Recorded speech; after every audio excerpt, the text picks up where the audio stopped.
From Pong's two lonely paddles to sprawling worlds with more choices than your last trip to Netflix, video games have exploded into dozens of genres. But here's the problem. Most gamers don't actually know what half of them mean. Is roguelike just code for you're going to die a lot? Does sandbox actually have sand? Today we're cutting through the chaos, one genre at a time. The first wave of video game genres. Before we had epic cutscenes, orchestral soundtracks, and DLC, video games were simple. We're talking early 1970s to mid-1980s. The arcade games, these were the coin-operated kings. Think Pac-Man, Space Invaders, Donkey Kong. They were fast, simple, and designed to eat quarters faster than you could say, game over. The entire genre was about chasing high scores, surviving as long as possible, and bragging about it to whoever was standing behind you in line.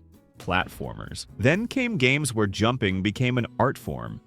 Super Mario Bros. In 1985 turned the act of leaping over pits and stomping enemies into one of the most addictive genres in history.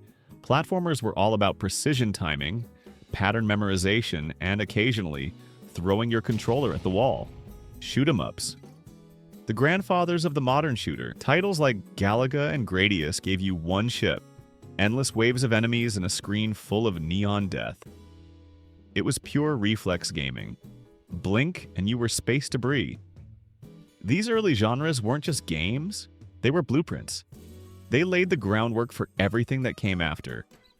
And in the next wave, those blueprints would be stretched, twisted, and remixed into something completely new. The rise of home consoles and new genres. By the late 80s and early 90s, gaming broke free from the arcade and marched straight into our living rooms. And with that shift came a wave of new genres that defined the home console era. Role-playing games, RPGs, inspired by tabletop adventures like Dungeons & Dragons. RPGs let players build characters, make choices, and go on sprawling quests. Classics like Final Fantasy and The Legend of Zelda didn't just give you levels and monsters, they gave you a world. You weren't just pressing buttons, you were telling a story. Fighting games. Few genres sparked more rivalries than this one. Street Fighter II and Mortal Kombat turned one-on-one combat into an art form, complete with special moves, combos, and, in Mortal Kombat's case, finishing moves that made parents call the ratings board. Sports games. Sure, you could go outside and actually play basketball, but why do that when NBA Jam lets you dunk from half court while on fire? Sports games in this era perfected the balance between realism and arcade fun, leading to long-running series like FIFA and Madden. Puzzle games. Sometimes all you need is falling blocks. Tetris proved that simple mechanics could be endlessly addictive, and the genre quickly expanded into brain-teasing classics like Dr. Mario and Lemmings. The home console boom didn't just grow the gaming audience, it showed the world that games could be more than just reflex tests. They could be competitive, strategic, or downright relaxing, depending on your genre of choice. But the real shakeup? That came when technology made 3D worlds possible. And suddenly genres started mutating into entirely new forms. The 3D revolution and hybrid genres. The mid-90s didn't just change gaming, flipped the industry on its head. With the arrival of the PlayStation, Nintendo 64, and Sega Saturn, games broke free from flat 2D screens. Suddenly, players could explore worlds that stretched in every direction, and genres started multiplying like someone had just entered a cheat code for infinite ideas. 3D platformers. Super Mario 64 was the wake-up call. It proved platformers didn't have to be confined to a straight line. You could run in circles, triple jump, or accidentally dive straight into lava because you misjudged the camera. Titles like Banjo Kazooie, Spyro the Dragon, and Crash Bandicoot made 3D exploration a standard. First-person shooters, FPS. While Doom and Wolfenstein 3D had planted the seeds, GoldenEye 007 showed console players the joy of blasting their friends in split-screen mode. From there, the genre snowballed into Halo and Call of Duty, redefining action gaming for the next 2 decades. Survival horror. If you thought pixelated ghosts were scary, try navigating a dimly lit hallway in Resident Evil, while the sound of distant footsteps gets closer. Silent Hill doubled down on atmosphere, making players wonder if they were fighting monsters or their own sanity. Racing simulators and arcade racers. Whether you wanted the precision of Gran Turismo or the chaos of Mario Kart 64, racing games thrived in 3D. Simulators focused on realism, tuning engines, managing tire wear, while arcade racers threw in power-ups, loops, and the occasional blue shell of doom, real-time strategy, RTS. The PC side of gaming was also booming. Starcraft and Age of Empires 2 gave players entire armies to command in real time. It was part war, part economy, and part learning how to micromanage like a caffeine-fueled chess player. Fighting games evolve. The jump to 3D didn't leave fighters behind. Tekken and Soul Calibur brought depth to arenas, literally, allowing sidesteps and cinematic combos that made 2D brawlers look almost tame. Hybrid genres. Developers stopped asking, "What genre is this?" and started asking, "Why not both?" The Legend of Zelda, Ocarina of Time blurred the line between action, adventure, and puzzle solving. Metal Gear Solid mixed stealth with storytelling. Twisted Metal was half racing, half vehicular demolition derby. The late 90s and early 2000s weren't just about new genres, they were about genre bending. And as internet connections got faster, one more leap was coming. The moment games went from local fun to global competition. You could challenge someone across the world, and probably end up in a heated debate with them in chat. Massively multiplayer online games, MMOs. Everquest and World of Warcraft didn't just give you quests, they gave you entire worlds. You could fish, trade, explore, or spend 3 hours trying to gather enough materials for one piece of armor. And with millions of players online at once, the real adventure was the community itself. Online shooters. Halo 2 set the standard for console multiplayer, while Call of Duty 4, Modern Warfare turned online FPS games into a cultural juggernaut. Matches were fast, competitive, and just frustrating enough to keep you hitting play again at 2 a.m. Battle Royale.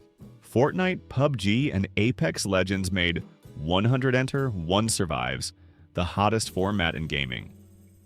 They combined high-stakes tension with unpredictable chaos, and thanks to live events and constant updates, they stayed fresh long after release. MOBA, Multiplayer Online Battle Arena. Games like League of Legends and Dota 2 mixed teamwork, strategy, and RPG mechanics into a formula so addictive that entire esports leagues were built around them. Co-op survival and crafting games. From Minecraft's blocky charm to Valheim's Viking survival grind, this genre exploded by giving players endless worlds to shape. Together or alone. The twist? In survival crafting, the biggest threat is often your helpful friend who accidentally burns down your base. VR, virtual reality. What was once a sci-fi dream is now a reality, literally. Games like Beat Saber, Half-Life Alyx, and The Walking Dead Saints and Sinners proved VR could be immersive, thrilling, and occasionally make you punch a lamp in your living room. Mobile gaming. While many gamers rolled their eyes at first, mobile titles like Angry Birds, Clash of Clans, and Genshin Impact showed that smartphones could host complex, competitive, and wildly addictive games. The genre's reach is massive. Billions of people play, even if they don't call themselves gamers. Indie innovation. Without big studio budgets to play it safe, indie developers turned experimentation into an art form. Games like Hades, Celeste, and Stardew Valley reinvented old genres or blended them in unexpected ways, often with fresh mechanics and unique storytelling styles. With these additions, gaming genres became less like neat categories and more like an ever-expanding web. And that web is only going to grow, because now games are pushing into territory that blurs the line between digital and real life. By the 2010s, gaming genres weren't just expanding, they were multiplying into oddly specific, sometimes downright strange categories that still manage to find massive audiences. Walking simulators. These aren't about reflexes or high scores, they're about mood, story, and atmosphere.